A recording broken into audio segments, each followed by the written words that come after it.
Coucou tout le monde et bienvenue aux notes de cours numéro 13.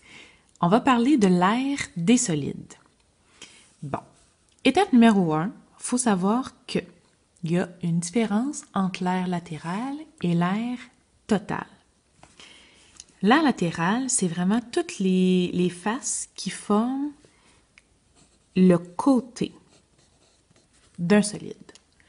Par exemple, dans le cylindre, si je regarde le côté, ben je continuerai, mais c'est vraiment tout ça,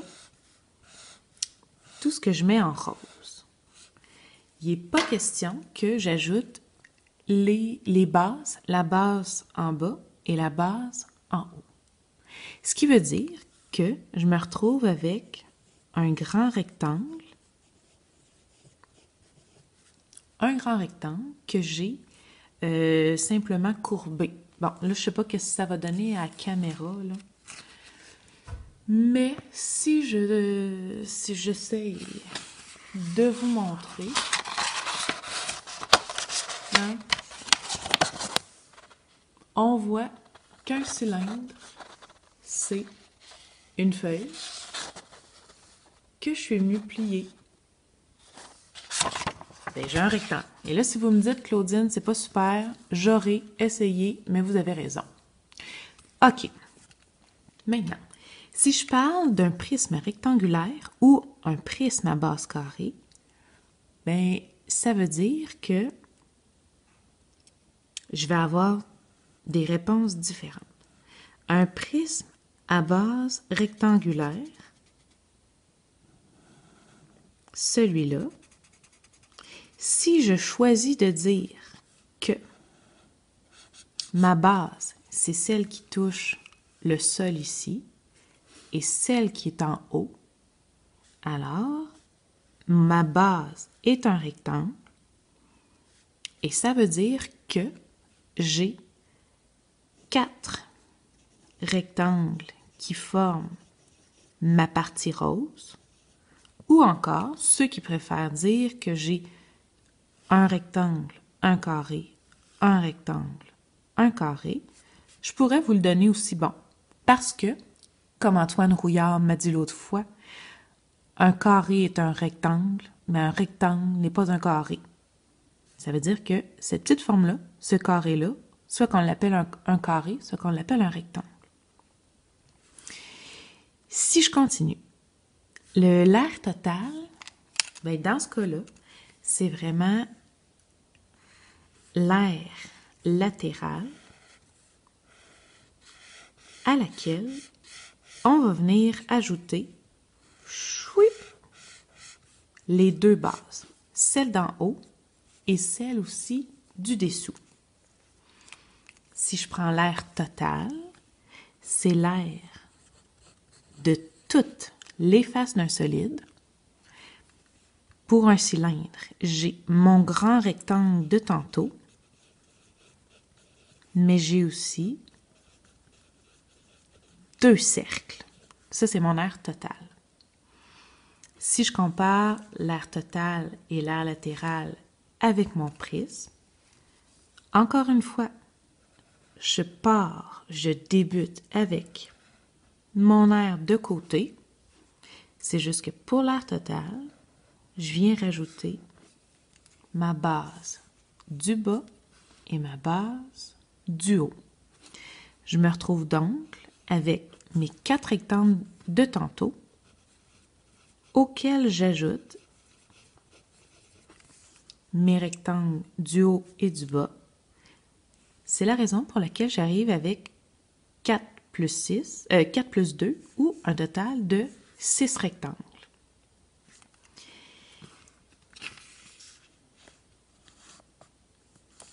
Si je monte ma feuille, je pense que c'est pas pire. Ce que je vous demande de retenir, ce sont des mots. Le premier mot, c'est le mot qui va venir définir c'est quoi ce point-là. Dans un cône, le point où se rejoignent le pointu en fait, là, c'est ce qu'on appelle l'apex. C'est un apex. Je vais le mettre en rose. Le prochain mot que je vous demande de trouver et de connaître dans un cône, ce côté-ci s'appelle l'apothème. Ce côté, c'est l'apothème.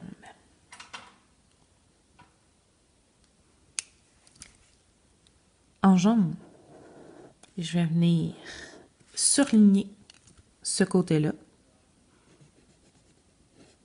Et ne nous cassons pas le vélo. Il a un mot que vous connaissez, c'est le rayon. En jaune, c'est mon rayon. Et je vais venir mettre en bleu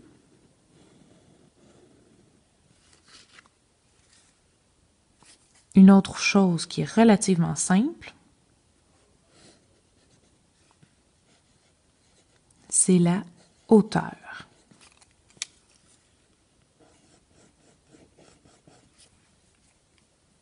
Et là, attention, vous allez trouver ça cute.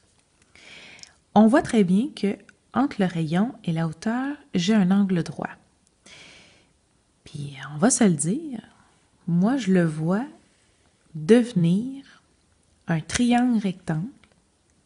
Puis, c'est parfait parce qu'avec ce qu'on a vu grâce à la formule de Pythagore, si jamais j'ai le rayon et la hauteur, je sais que je suis capable de connaître l'apothème. Puis, je peux faire aussi le contraire. Si j'ai l'apothème, la hauteur, grâce à Pythagore, je serais capable de trouver le rayon du cône. Bon, là, si vous vous dites « Ouais, mais t'es sûr que c'est le fun? » Ma réponse est très simple. Oui. Fait qu'on va réutiliser Pythagore, en plus de le jumeler avec l'air ou le volume.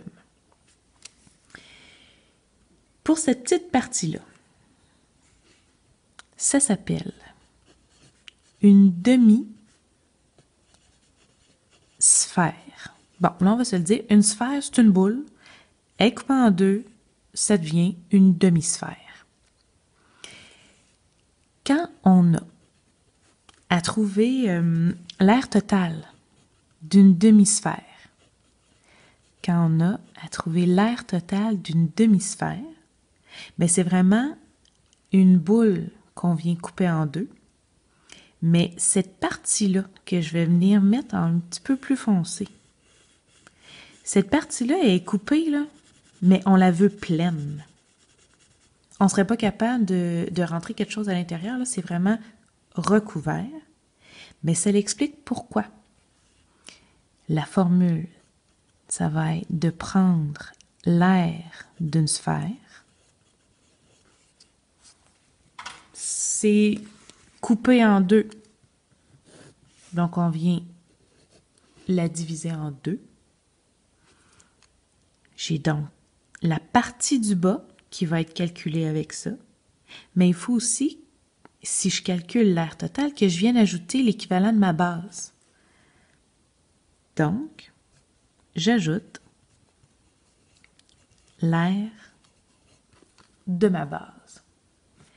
Si je veux l'aire totale d'une demi-sphère, je prends ma boule, je la coupe en deux et je viens ajouter la surface, l'aire de la base. Donc, je viens avoir l'aire d'un cercle et je l'ajoute à l'aire de ma sphère que j'ai coupée en deux. C'est un détail que vous allez sûrement utiliser plus tard dans vos exercices. Donc, je vous conseille de la mettre dans un nuage. Et pourquoi pas de surligner le titre. Voilà pour les notes de cours 13. Chop chop au boulot. OK, bye bye.